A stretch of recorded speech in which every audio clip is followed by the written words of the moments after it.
हमारी बंदूकें क्यों ध्वस्त हो गई, यह प्रश्न हम लोगों ने नहीं पूछा। मशीनों और तोपों की चिंता न करके, मशीनों और तोपों की चिंता न करके अध्यक्ष महोदय, हमने देश की टेरिटरी की चिंता की, हमने देश के सैनिकों की। इसी तरह 71 के युद्ध में, 71 के युद्ध में जब हमने पाकिस्तान को सबक सिखाया, मैं उस समय की सरकार को मैं बधाई देना चाहता हूं। हमने अपने राजनीतिक और सैन्य नेतृत्व की प्रशंसा की। हमने ये नहीं देखा कि किस दल की सरकार है, किस विचारधारा की सरकार है, इसकी चिंता नहीं की कभी। हमारे नेता अटल बिहारी वाजपेयी ने संसद में खड़े होकर उस समय के नेतृत्व की प्रशंसा की थी। हमने इस बात की खुशी जाहिर कि हमने अपने शत्रु को सबक सिखाया। हमने उस दौरान यह प्रश्न नहीं पूछा कि इस सबक सिखाने के दौरान में भारत के कितने प्लेन्स गिरे, भारत के कितने इक्विपमेंट्स बर्बाद हुए। यह प्रश्न अध्यक्ष महोदय उस समय भी हम लोगों ने नहीं पूछा। अध्यक्ष महोदय, यदि मैं इसे और भी प्रैक्टिकल तरीके से समझाऊं, तो किसी भी परीक्षा के परिणाम में रिजल्ट मैटर करता है। यदि किसी परीक्षा में कोई बच्चा अच्छे मार्क्स लेकर आ रहा है, तो हमारे लिए उसके मार्क्स मैटर करने चाहिए। हमें इस बात का ध्यान नहीं रखना चाहिए कि एग्जाम के दौरान उसकी पेंसिल टूट गई थी या उसकी पेन खो गई।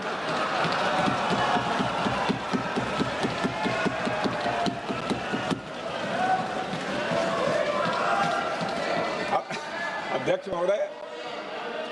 महोदय, अल्टीमेटली रिजल्ट मैटर करता है, और रिजल्ट यह है, अध्यक्ष महोदय, अल्टीमेटली रिजल्ट मैटर करता है, और रिजल्ट यह है अध्यक्ष महोदय कि ऑपरेशन सिंदूर के दौरान हमारी सेनाओं ने जो लक्ष्य निर्धारित किया था, उन लक्ष्यों को पूर्ण रूप से प्राप्त करने में हमने कामयाबी हासिल की। अध्यक्ष महोदय, भारत हमेशा से पाकिस्तान सहित अपने पड़ोसी देशों से मित्रता और सौहार्द सहयोगपूर्ण संबंध का सदैव इच्छुक रहा है। इसके लिए भारत की सभी सरकारों ने ईमानदारी से प्रयास भी किए हैं। वह चाहे आदरणीय लाल बहादुर शास्त्री जी हों, या अटल बिहारी वाजपेयी जी हों, या हमारे स्वर्गीय मनमोहन सिंह जी हों, या प्रधानमंत्री श्री नरेंद्र मोदी जी, सभी ने हमेशा चाहा है कि इस इलाके में शांति और समृद्धि बनी रहे। सभी ने यह चाहा। अध्यक्ष महोदय, यह बात हमारी सिविलाइजेशनल वैल्यूज के साथ मेल खाती है, इसलिए ऐसा हुआ। अध्यक्ष महोदय, पूरा विश्व जानता है कि पूर्व प्रधानमंत्री से अटल बिहारी वाजपेयी जी ने शांति का संदेश लेकर 1999 में लाहौर बस यात्रा की थी। वह सिर्फ एक यात्रा नहीं थी, वह यात्रा भारत की संस्कृति और शांति की प्रतीक थी। यह हमारे भारत की प्रकृति थी। लाहौर पहुंचकर से अटल बिहारी वाजपेयी जी ने मीनारे पाकिस्तान पर विजिटर्स बुक में जो लिखा था, जिसका जिक्र लोग आज भी करते हैं, और उन्होंने लिखा था, उसकी मैं चर्चा करता हूं। उन्होंने लिखा था कि मीनारे पाकिस्तान से मैं पाकिस्तान की जनता को यह विश्वास दिलाना चाहता हूं कि भारत अस्थायी शांति और मित्रता का आकांक्षी है। मैंने पहले भी कहा है और फिर भी कहता हूं, एक स्थिर और समृद्ध पाकिस्तान भारत के हित में है, इसमें कोई संदेह नहीं होना चाहिए। अध्यक्ष महोदय, यह हमारी सोच थी, यह हमारी शांति की पहल थी। यह पहल हमारी हजारों साल पुरानी सांस्कृतिक चेतना, हमारी नैतिक शक्ति और हमारी सभ्यता के उन मूल्यों से निकली थी जो शांति को शक्ति मानती है। अध्यक्ष महोदय, लेकिन हमारे शांति के प्रयास को हमारी नाइविटी, उदारता या सरलता समझ लिया गया। जब हम शांति के लिए कदम बढ़ा रहे थे, उसी वक्त पाकिस्तान कारगिल में घुसपैठ की साजिश रच रहा था। हम दोस्ती की राह पर थे तो वो षड्यंत्र की राह पर था।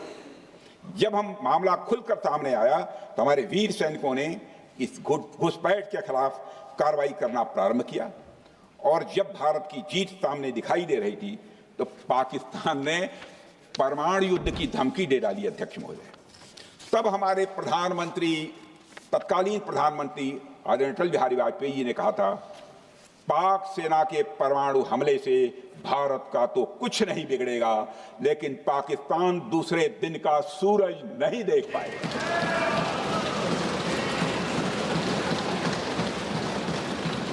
यानी अटल जी जो शांति का पैगाम लेकर गए, वही अटल जी शक्ति का भी परिचय देने में तनिक भी नहीं हिचके। यही है भारत।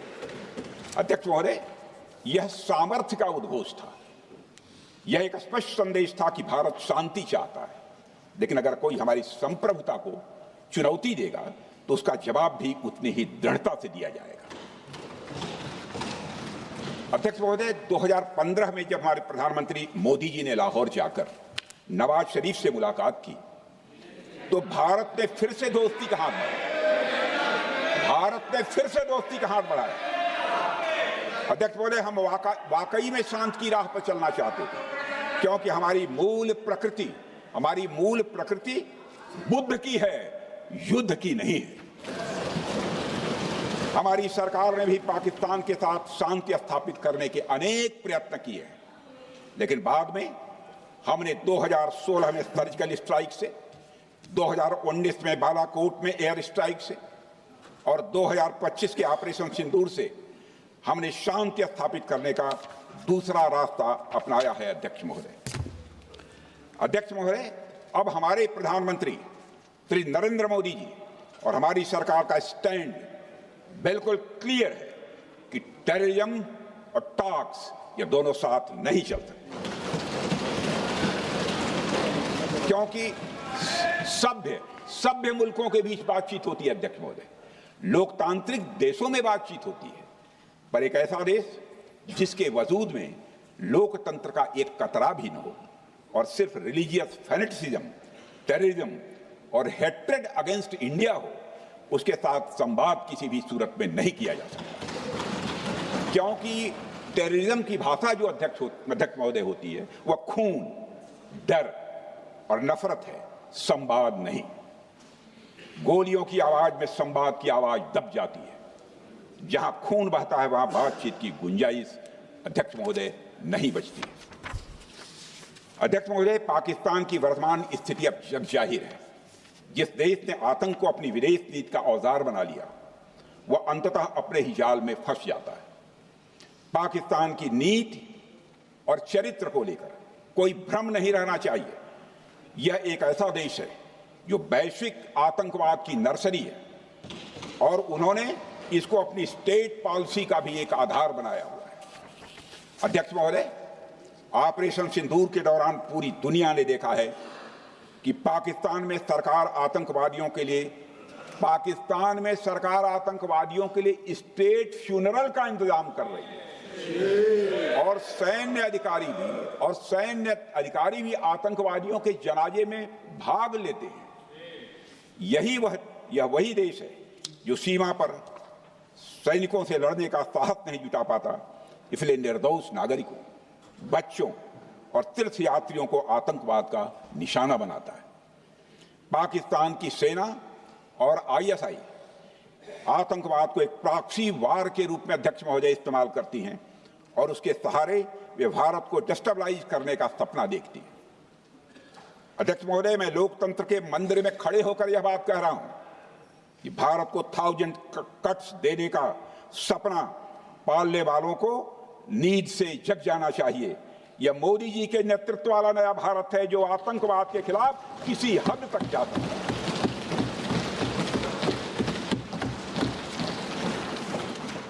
अध्यक्ष महोदय, आप भारत का इतिहास जानते हैं। देखिए, हमने कभी भी किसी की 1 इंच जमीन पर आज तक कभी कब्जा नहीं किया है। हम यह भी जानते हैं कि युद्ध अपनी बराबरी वालों से करना चाहिए। ऐसा गोस्वामी तुलसीदास जी ने लिखा है और गोस्वामी तुलसीदास जी कहते हैं कि नीति ऐसी ही होनी चाहिए, प्रीति और बैर बराबरी वाले से ही करनी चाहिए। शेर यदि मेढकों को मारे तो उसका बहुत अच्छा संदेश नहीं आता है। अध्यक्ष महोदय, और अध्यक्ष महोदय, हमारे देश की सेना शेर है।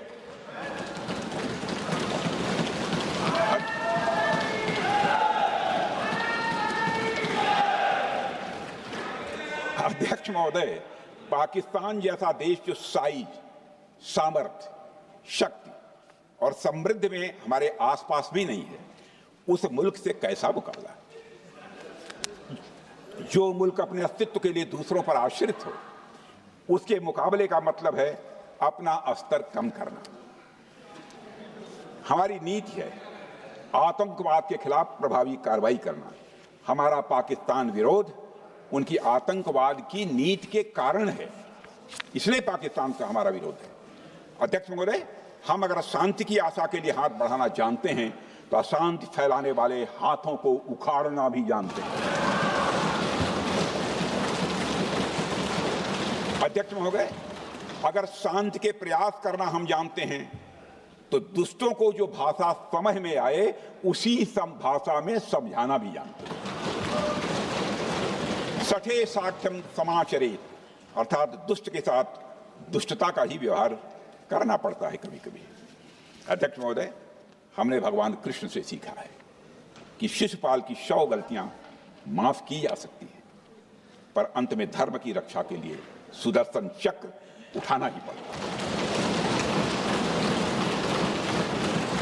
हमने पार्लियामेंट का अटैक सहा है अध्यक्ष महोदय, 2008 का मुंबई अटैक सहा है, झेला है, लेकिन अब हमने कह दिया है इनफ इज इनफ। अब हमने सुदर्शन चक्र उठा लिया है अध्यक्ष महोदय।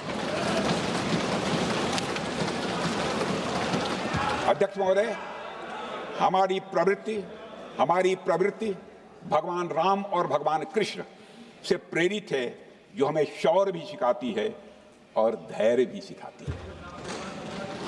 इस सीख का अध्यक्ष महोदय, इस सीख का हम प्रधानमंत्री नरेंद्र मोदी जी के नेतृत्व में हमारी विदेश और अपनी रक्षा नीति में सीधा प्रयोग कर रहे हैं।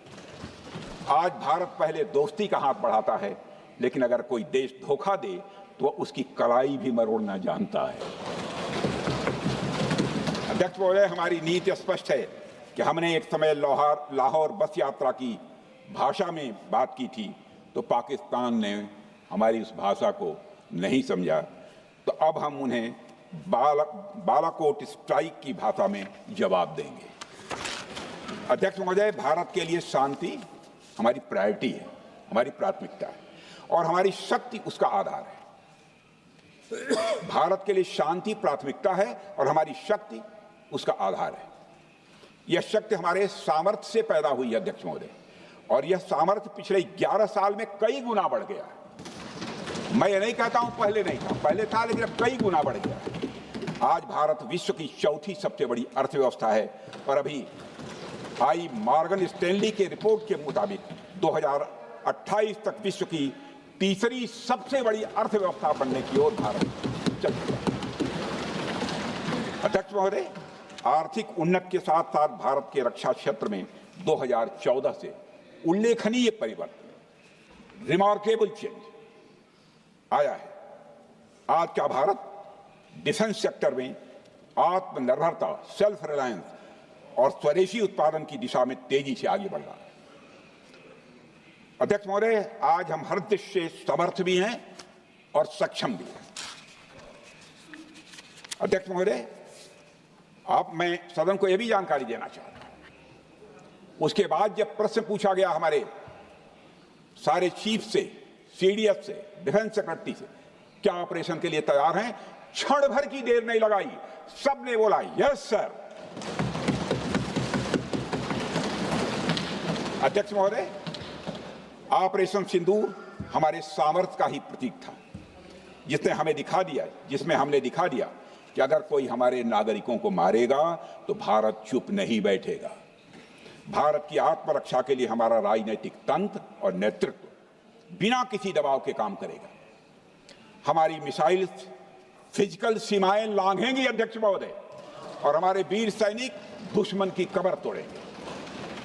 अध्यक्ष महोदय, हम आतंकवाद को उसके हर रूप और स्वरूप में पूरी तरह समाप्त करने के लिए पूरी तरह से प्रतिबद्ध हैं, और इस संदर्भ में हमें एक महत्वपूर्ण बात समझनी होगी।